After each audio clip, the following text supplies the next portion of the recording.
You're listening to Bigfoot Society, and I'm Jeremiah Byron. In this show, we go beyond the campfire stories to bring you firsthand encounters from people who say they've seen something impossible, from backwoods trails and remote mountain haulers to quiet farms and crowded highways. The stories come from everywhere, and each one leaves us with more questions than answers.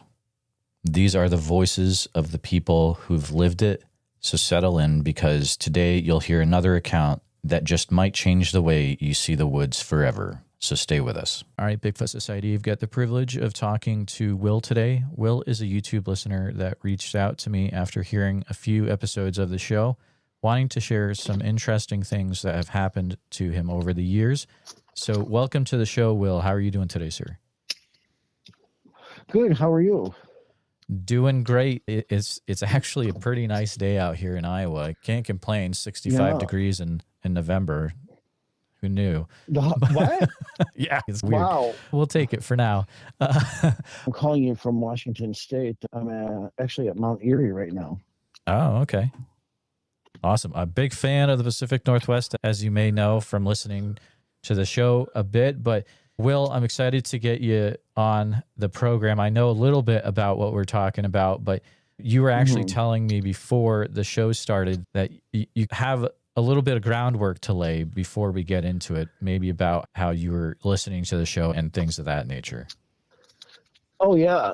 Initially, when I found your show, I often listened to many different things as I'm going to sleep, and I stumbled into a couple of your interviews and really liked them. But my journey with Bigfoot began in 1999. I was a 70s child, but when I became aware of some other paranormal things around 1999, as you may well know, a lot of these people or whatever don't have, their circle shrinks between family and friends, and especially when it comes to anything metaphysical. But I was starting to work as a healer with energy healing that I had been introduced to by a sister of mine. And I went out in the beginning as not quite an atheist to debunk it, and I quickly learned otherwise. But in that journey, someone told me that, because I really didn't have contact with a lot of people in this field, I started listening to Art Bell. And I'm sorry, I'm not familiar with your show because I haven't heard that many episodes, but I'm presuming you know who that is, or 100%. Yes, I definitely know who Art Bell is. He is, you would say, without him, I don't think any of us that are doing these shows would really be here.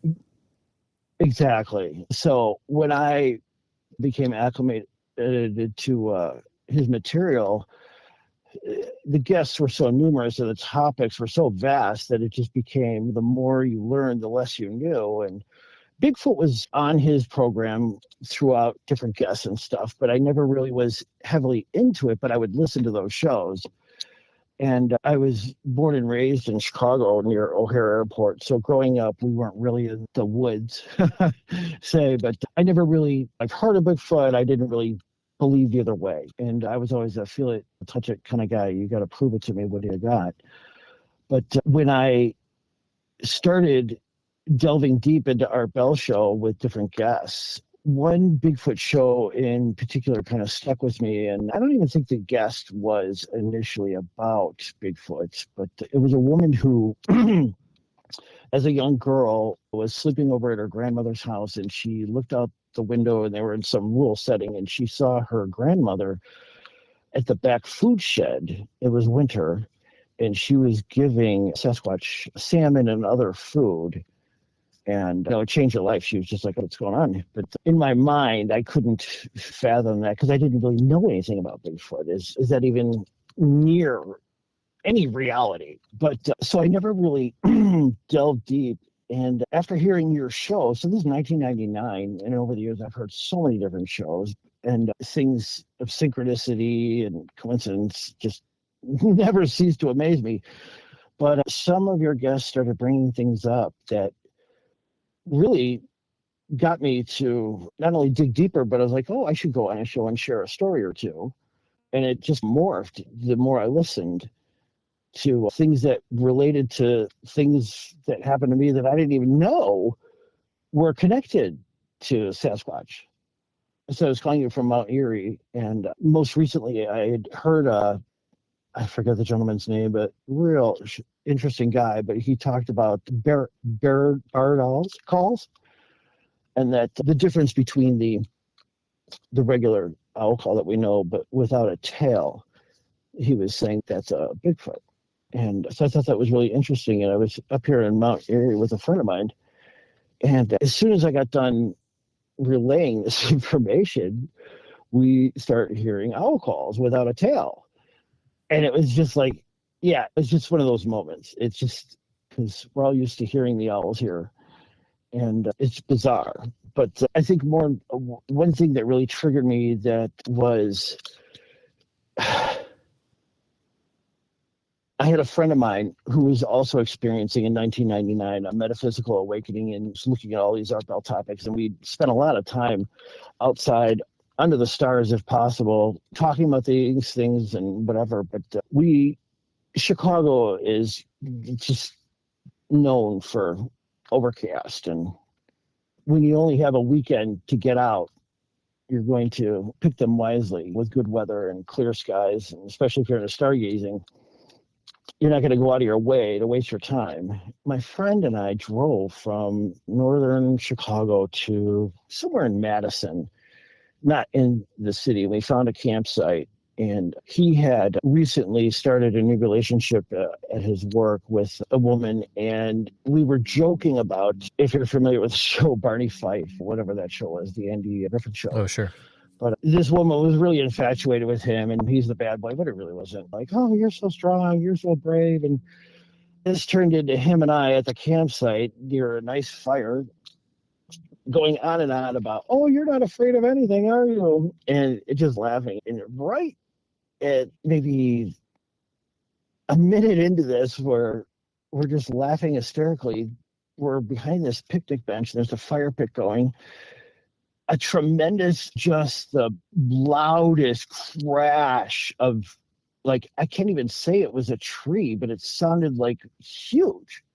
There weren't branches breaking or anything. It was just such a massive object of whatever was slamming into the ground nearby, like right behind us. And we both jumped like a bunch of scared little girls, practically knocking each other over to get over the picnic bench to get away.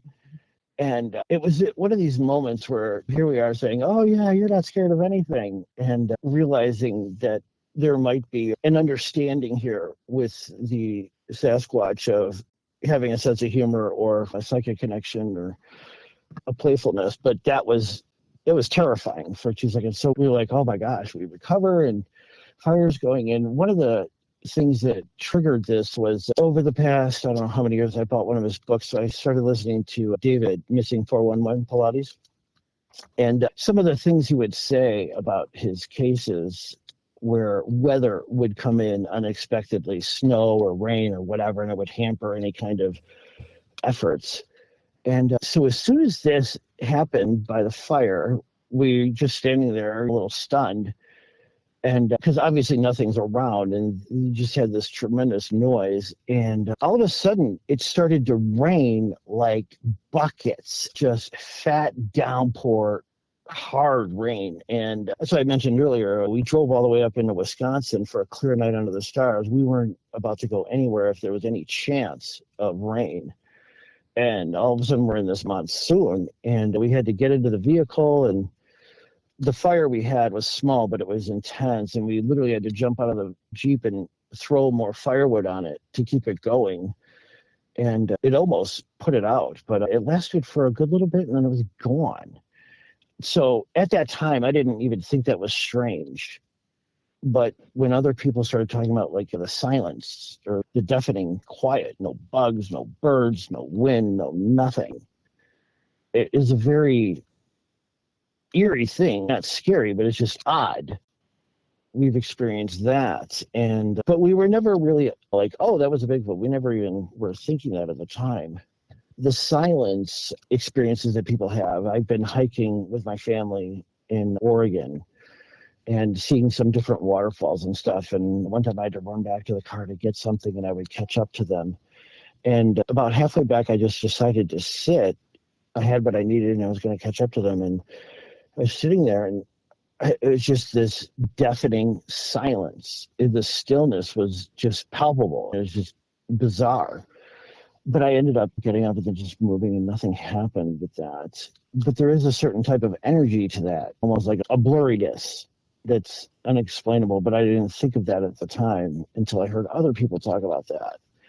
Running into your show and hearing these people talk freely has really opened up an area of research in my life that I never really kept up with or thought I would get into. I moved to Washington State about 2012, but I love it here. It's truly Squash country. It's unbelievable, but I'm going to get the area wrong on this.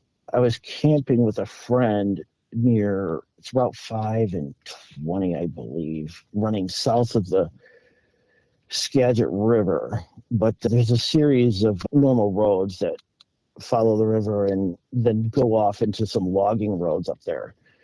And I was up there, the elevation was not high. It was probably like 800, 900 feet. But when I finally got to the campsite they brought me to, it was overlooking the valley below, and you could see cars in a tiny distance and across a valley on the other side. It was just an amazing view.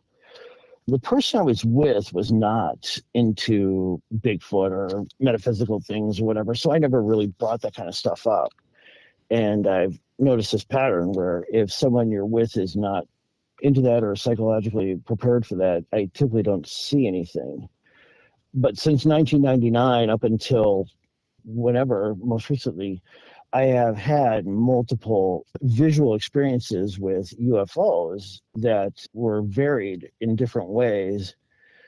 And your last guest, when he was talking about dark matter, really struck home on this. The person I was with, it was around midnight. I'm a normal night owl, look at the stars all night. They went to bed.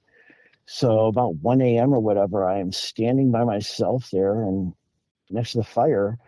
And there was this ball of light coming towards me from the east. And this is hard for me to articulate, but it's when you see a normal plane in the distance or a white light that's moving, you can tell that it's very far away. This one, I could tell it was far away, but all of a sudden it was almost like stretching towards me and becoming a lot closer than it was. It was almost like it sucked into a pattern that was disturbing. Like you could see this thing coming in, and it's obviously moving in a strange manner. And it was a ball of white light, and it was low, and I'm not used to seeing things that low. And it was the light coming off it was in the shape of a Mercedes symbol. And so you have all the points on it, nice and sharp, and it's white. And then the tips were all blue. And then it got lower and lower. And probably with a good enough wrist rocket, I could have hit this thing with a rock. And before it passed over me, the Mercedes symbols and the spikes of light started undulating like the S-curve or an octopus, waving back and up and down like a wave, all of them. And I've never seen light do that before. So that was a bizarre moment of this blue energy coming off these spikes that was just like, I don't even know what I'm looking at here. So that left, and then across the valley, this is all within 15 minutes, I see a ball of light in the tree line where when we got there, it was daytime. I could see into that area. It was all forested. There's no logging roads or anything back there. And this sphere of light, it wasn't quite white. It was a couple of different colors, but it was moving in and out of the trees and then above the trees. And then it was clearly not supposed to be there. Just really bizarre.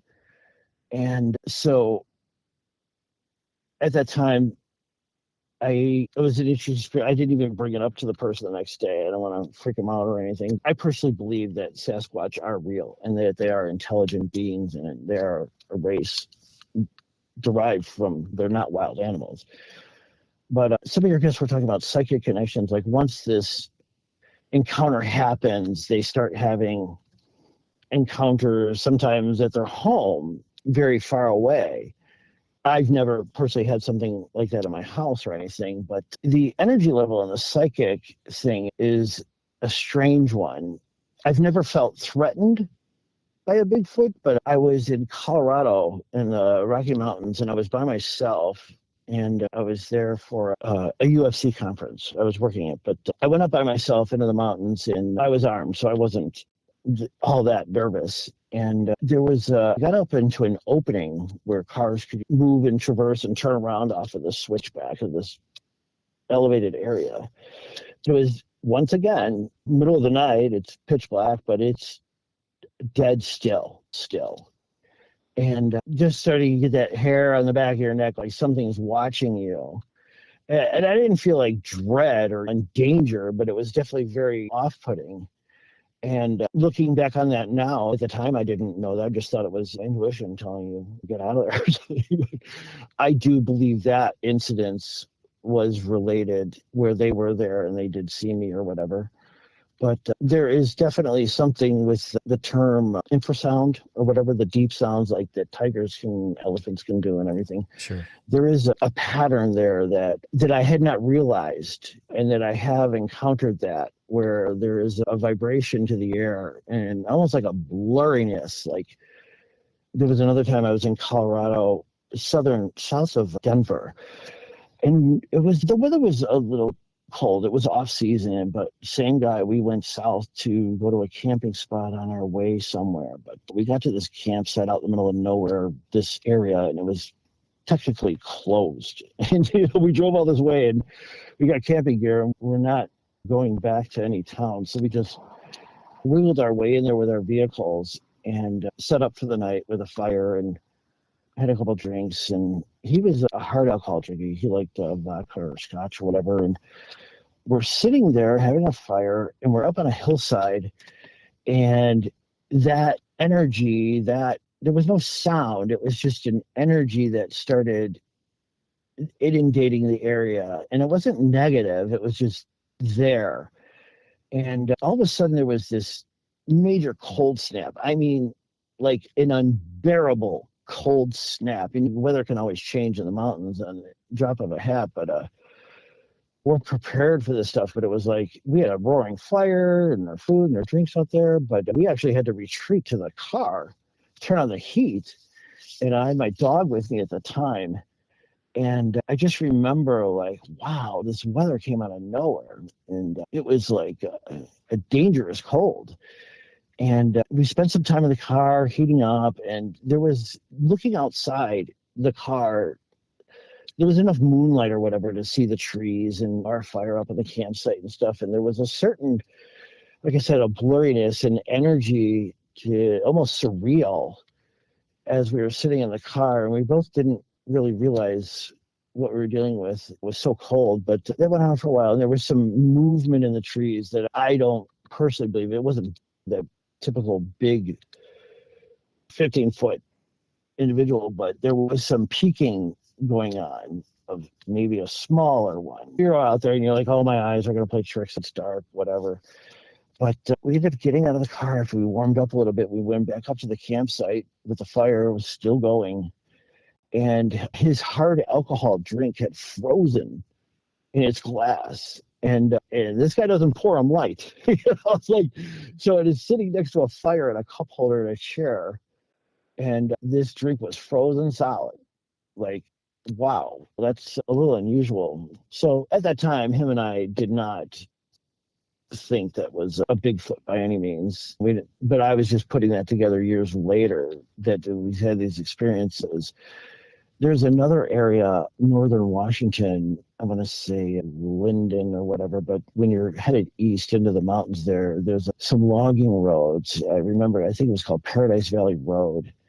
And it can get treacherous. You can't be driving around there in a Honda or anything. But once again, I'm going up there and for the night, and relatively low elevation, getting settled. And I had not discussed, the person I was with, I wasn't a metaphysical person, so I wasn't going to be bringing up anything scary to them or whatever. But around midnight, 1 o'clock, it was very dark, and it was once again very quiet. And there was all of a sudden these birds like started chirping and like in multiple areas, some to our left, to our right, and further back and forth. And I'm no bird expert, but I typically don't hear a lot of birds at night. And the strange part about it was multiple species of birds. Like it was an unusual call that, you know, I'm used to the birds I hear, but I don't know the names of them or anything. But it was very bizarre. It was like multiple species of birds taking turns talking in that manner and going back and forth. And at that time, I was aware of them imitating other animals or birds, and I didn't say anything. And they even said, like, "Oh, that's weird. You know, you usually don't hear birds." And I'm like, "Yeah, that's pretty weird." But like I said, there's lots of areas to this that remain elusive, even though you're right there and you didn't even know what you were semi dealing with.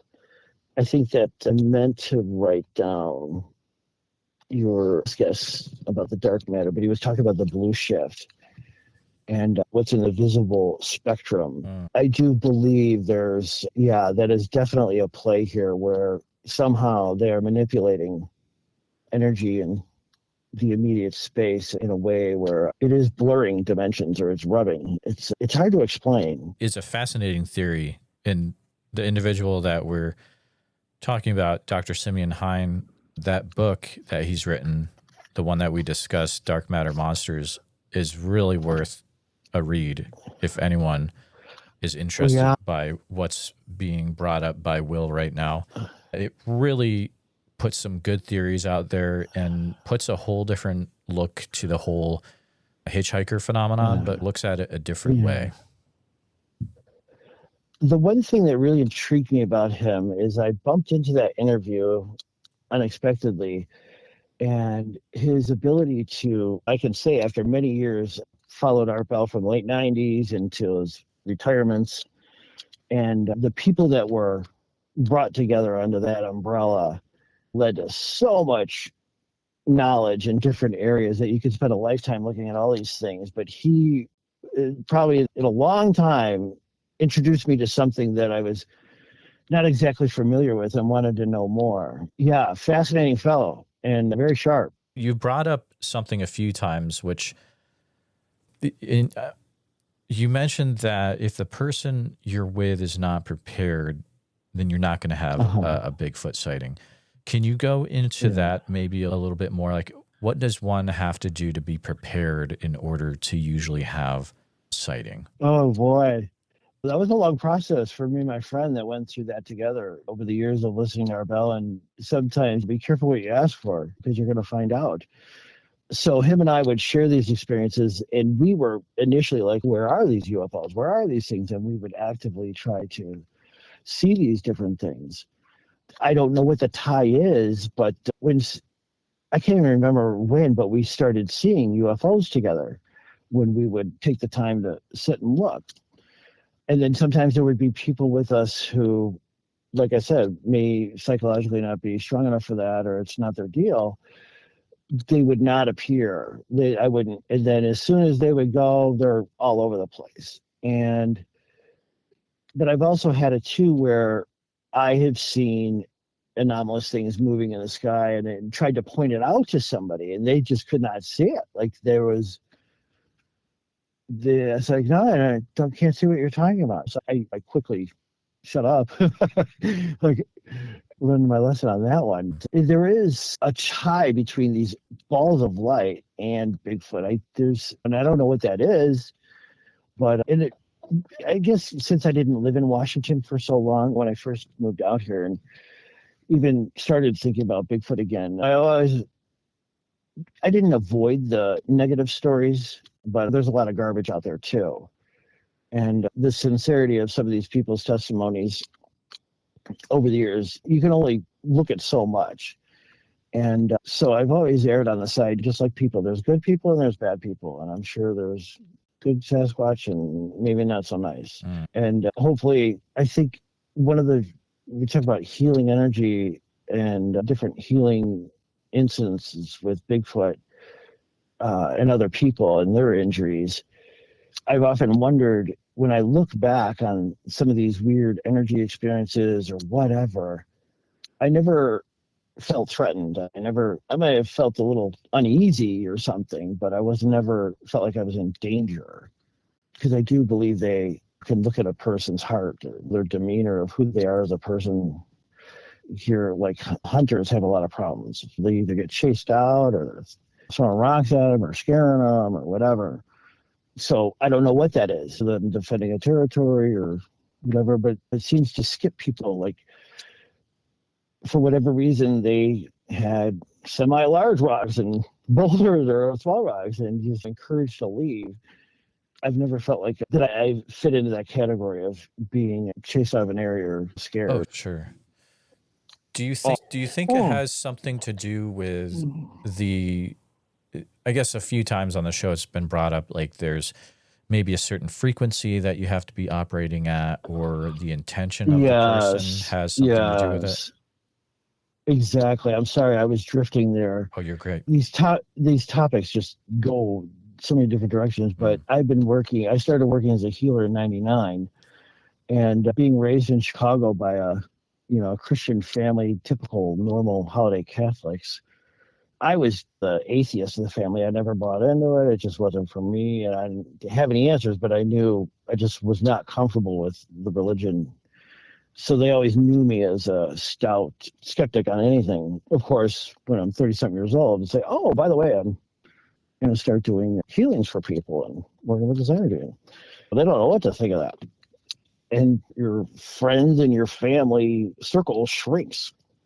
But the people who take the healing journey, and I found most who get to that vibrational rate of working on people and having serious work done, you can't associate with, it's not that you don't have anything in common anymore, but it's your vibrational rate. The little things become unimportant anymore. I stopped watching TV. I didn't like sports anymore. I was really into sports to begin with, but the material things become far less important. And it's more of that frequency and that vibration of existing in something that has a tail of the divine that you can't quite put your finger on, that turns your life into an experience that you're pursuing that peace and helping other people. And the more you would get out of your own way and just allow people to be brought to you instead of chasing it, you start getting these strangers coming to you in public, standing in line at a store, like, my arm really hurts. I don't know why I'm telling you this, but my arm really hurts. People are put in your way when you put yourself out to be in service of others. And I've always tried to abide by that. And it has led to some extraordinary healing work that I was taught by many different modalities, some very heavy hitter people that weren't, when I initially found out about this, people want hundreds of dollars to take their seminar and blah, blah, blah, and Reiki Master this and pranic healing. And I was certified through Barnes Hospital in St. Louis for their Healing Touch program, and meeting all these people trying to become practitioners was an interesting thing in itself. I thought there would be more of a united front, but it turned out to be quite the opposite. A lot of ego. And I think once healers get to that frequency where you're able to jog into where you're vibrating at such a rate, and then you're passing that vibration along to somebody else, it is no longer your doing, you're just a conduit. And it's simple. It's do the work and put the energy in and be the conduit for that energy. And I think too many people with many different modalities of healing get stuck on one thing, where they're into pranic healing or Reiki or this or that. And I always prided myself on just generating the energy and having results. Like, I would never encourage somebody to see me multiple times if I didn't help them the first or second time. And if I did, there better be big improvements in there. Sure. Industry is suffering from people's, greed or ego or whatever, but everyone's got a slice of the puzzle. What are you going to do with it? With honor. And it's a strange thing. And I think this is my own personal belief. I don't know if it's true or not, but when I've been in areas where Sasquatch might be or not, or these vibrational rates, I do think they recognize that in the person that they're looking at, since they deal with interdimensional energies and stuff like that. I do, because there seems to be those random negative things for some people and then others not. And I never really wanted, like, oh, they would never do that. I've had it come up a few times where individuals have been either researching or just in areas that are really active with Bigfoot activity. And then they end up having some physical ailment actually healed either out there or at their house a day or two later. Things start to happen in their house. Do you have any thoughts about that? Do you think there could be some connection? Absolutely. Depending on the individual, their own experience, but working with healing energy is such an unusual thing. And that's why your last guest, he has a lot of lead-ins to where this energy is and where it's coming from and how to observe it. And it's what you call it earlier, the hitchhiker effect, right? Like like if I'm doing a lot of healings in one day, my energies on a real high, where psychic ability, just all types of just healing energy is very high. You tend to have very strange experiences just because you're dwelling within that practice of staying in that vibrational rate for your work. That's where the rubber meets the road. That's where I think a lot of people get lost. They'll do the hand waves and the crystal and this and that. And if they do this, it's all by the book. It's like the person might be helped and they might be not, but you're either pedaling or you're not pedaling, I like to say. You could have all the certificates on the fridge you want, but at the end of the day, are you getting results? And more often than not, I've seen people that have been with me who I do not know, and then maybe I did a healing for, even just spending time together. It's not necessarily, I was taught to do a certain form of healing scans where people are standing and then you move it from there. But even as an introductory for a new client to come in and explain what they're experiencing, what's bothering them, blah, blah, blah, the subconscious allowance or given the waiver that they're open to this energy, they want to know more and they want to be healed. That trickle charge starts going right away because there's consent.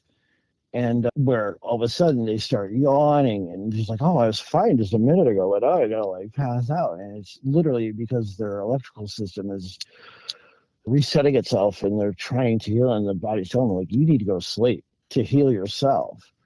As a matter of fact, I always tell clients that go home. All I ask is hit sleep as soon as possible. I don't care if it's a 10-minute nap or an hour or for the rest of the night. But until you go home, I feel this. It's like a trickle charge that goes with them.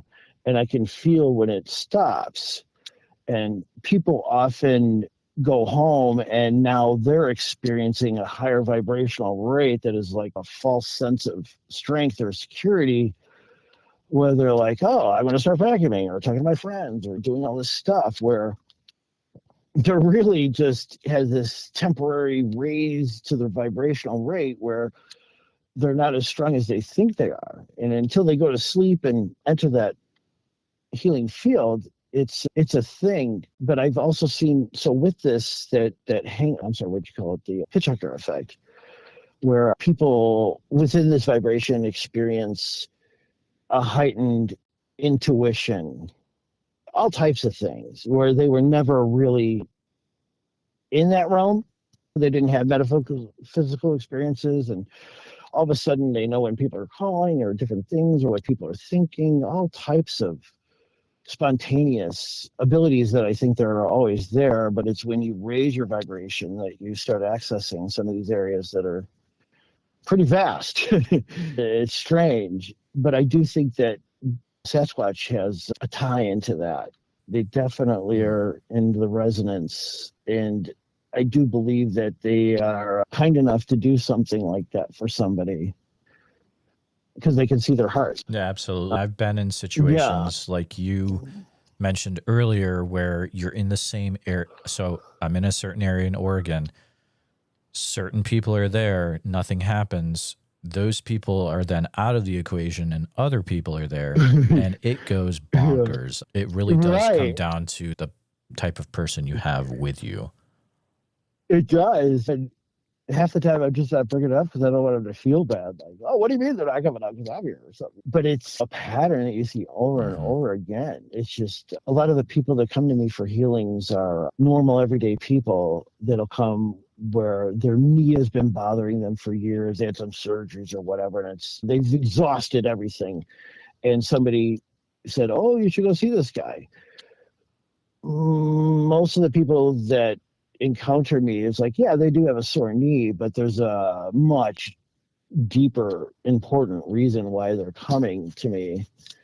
And it is that vibrational rate that they have. It's like, kind of like they're behind, should be far more ahead within themselves of who they are and aware of their own spirituality. And sure, I guess that's been a niche for me, is where I say Archie Bunkers are my best clients, because you get that guy going. It's like, this guy's funny. Great. Yeah. And I had the ability to pass the vibration along to people where you don't need to pay me $300 for a weekend seminar, but hey, at about 20 to 40 minutes, I can show you this energy in yourself and others and how you can strengthen it and flex it and keep seeing it.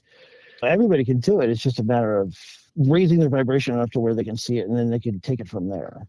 Absolutely. And I'm a big proponent of that. And that's where the real juice of the job came in. It was like, initially, my sister, who turned me on to this, was a professional reader.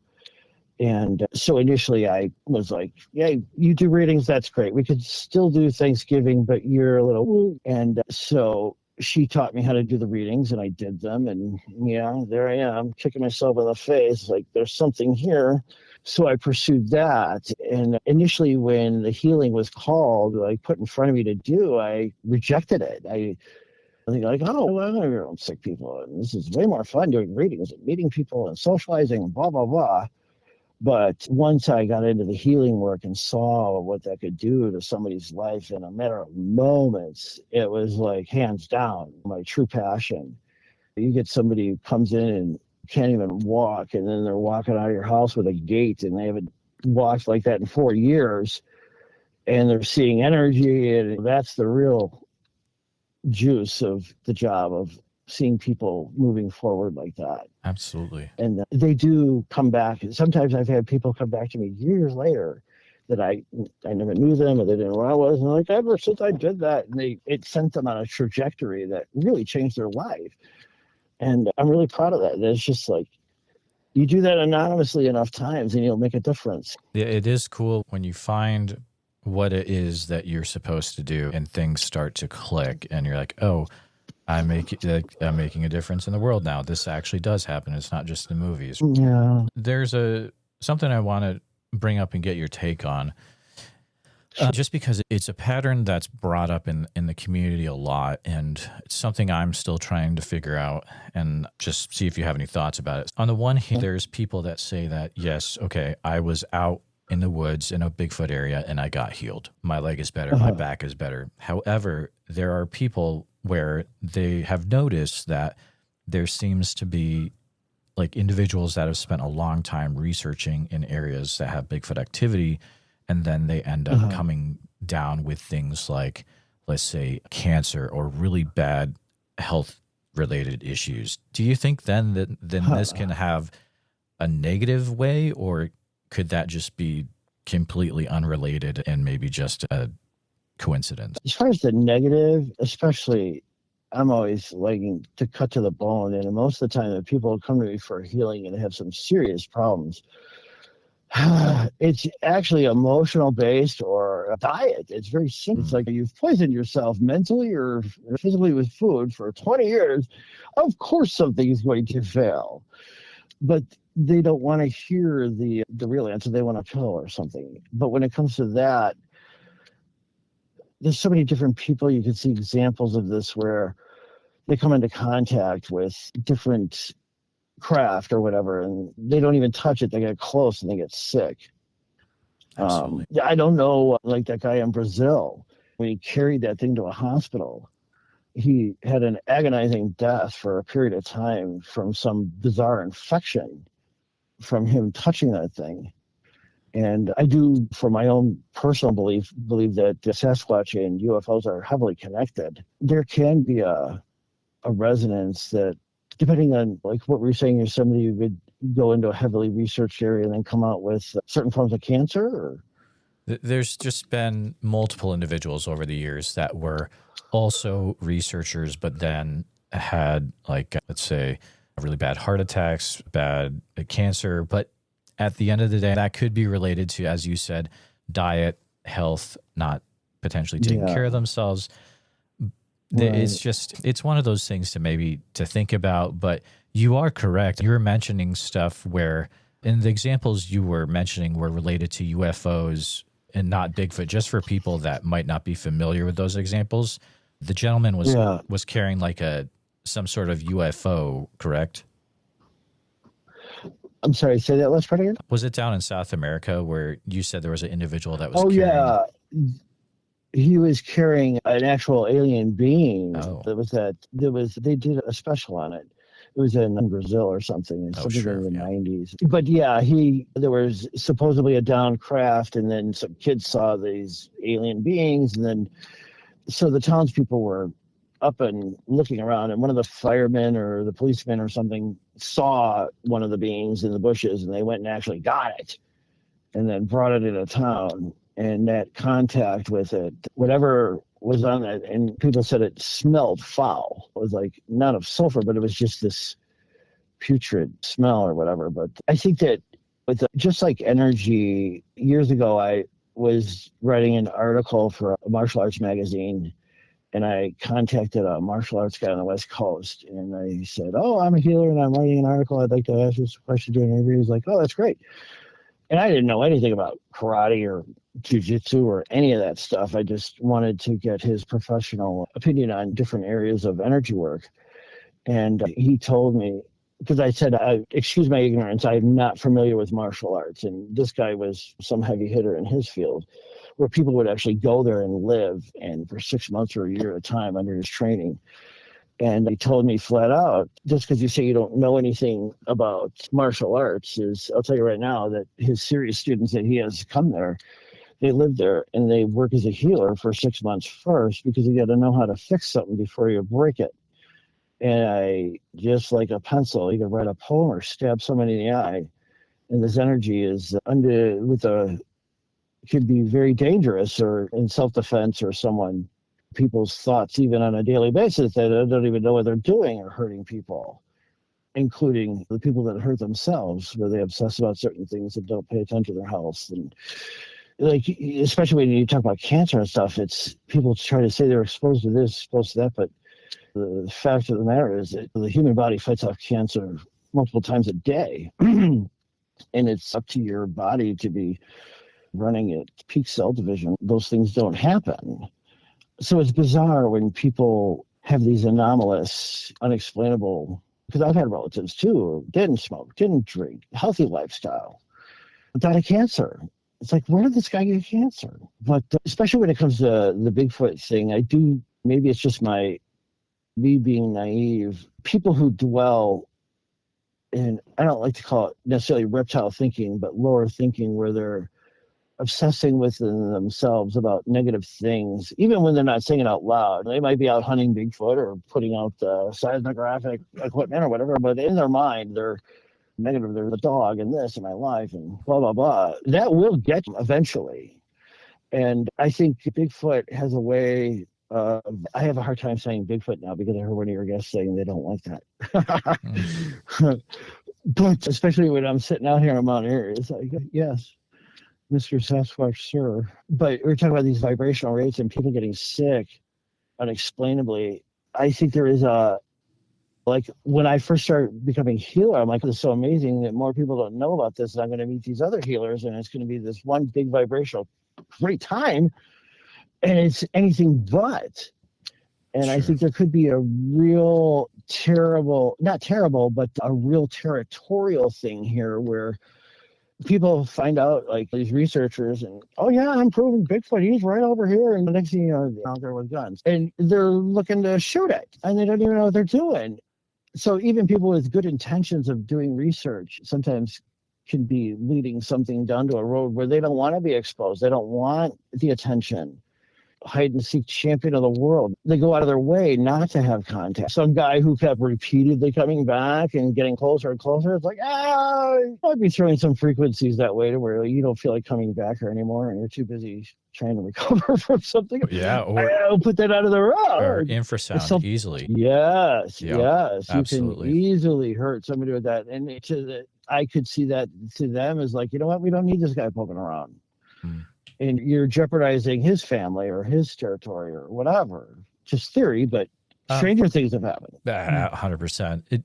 It maybe a last question for you, and thank you so much for spending time with us today. But the last question I had was, do you feel like at any time you've had any sort of communication with Sasquatch over the years?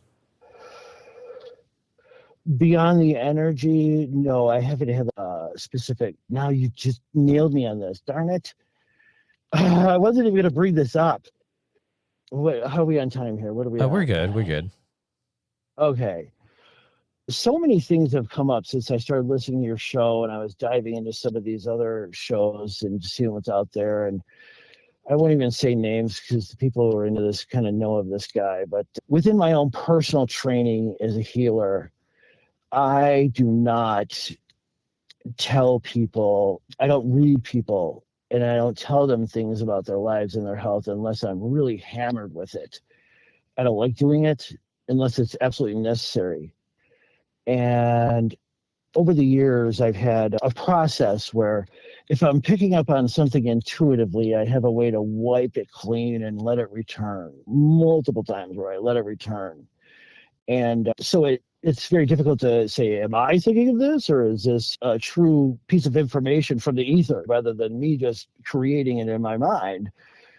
And there was an incident with that celebrity who disappeared in Oregon on a road trip, and they found his car way off the beaten path on some logging roads that rescue people had a very difficult time getting to, and his body was up in a tree, and it was just very odd sense of what happened to this guy. And of course they wrote it up as like, yeah, he died of exposure. Well, yeah, he was hung in a tree naked, and obviously his car he was driving a Fiat or something. It was carried in there because they couldn't even get ATVs back there. It literally took them like a month to recover this car.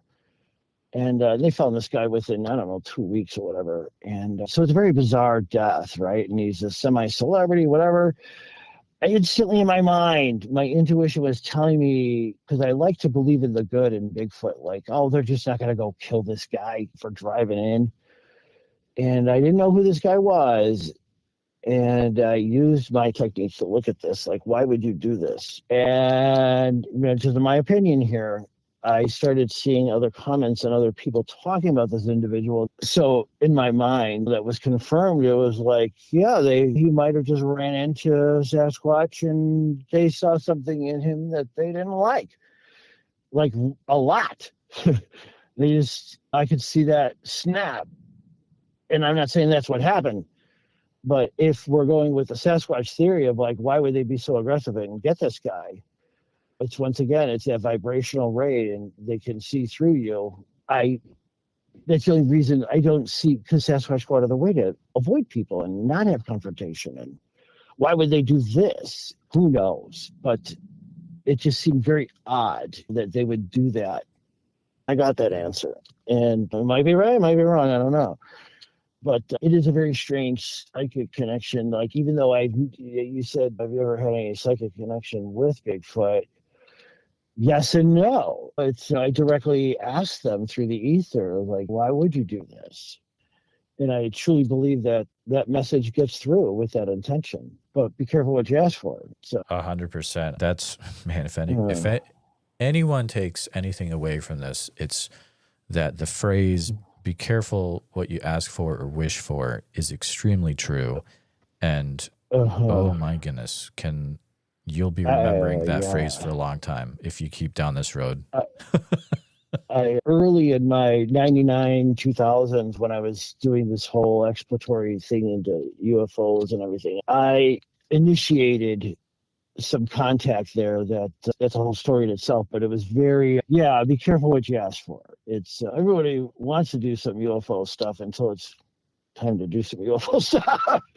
Sure. Yeah. Yeah. That's very close to the Bigfoot field too.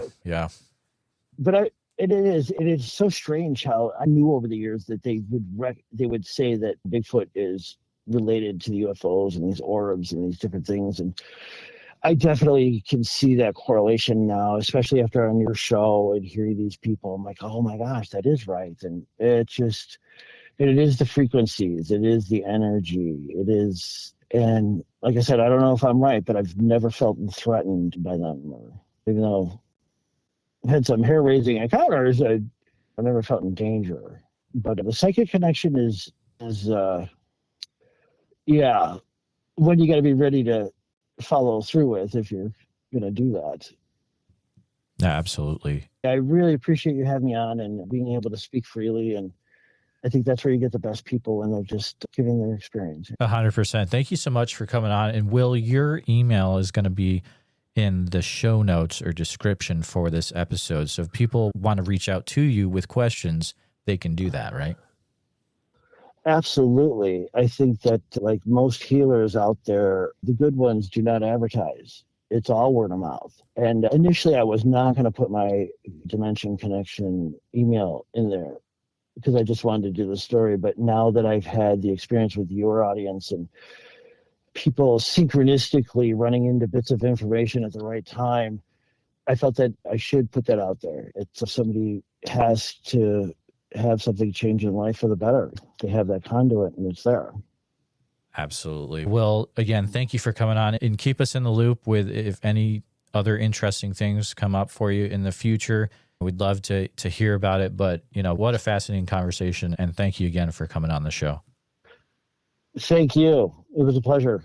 Before we wrap this episode, I want to say something directly to a very specific group of listeners. If you're in the military, any branch or forces, and if you've seen something that no one can explain, or if you're a national park ranger or forestry worker who's been told to stay quiet, or if you're a pilot who's seen something strange down on the ground, or if you're with the FBI, a federal agency, or working intelligence, and you stumbled upon something you're not allowed to talk about, and if you're a firefighter, paramedic, or search and rescue responder who's heard screams or found tracks that didn't make sense, if you're in the logging industry, on a remote oil field, or a trucker with government contracts, and you've had something happen that you've never told a soul, and if you're a biologist, a wildlife specialist, or a field researcher under contract who has found evidence you're not allowed to report, if you're a pastor, a missionary, or someone on a spiritual retreat, and you saw something that shook your faith,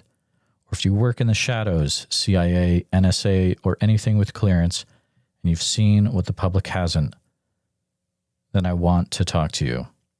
Even if it's anonymous, you can reach me at bigfootsociety@gmail.com. The world needs to hear what you've been forced to carry alone, and you're not alone. You've got the story. We've got the mic. See you in the woods.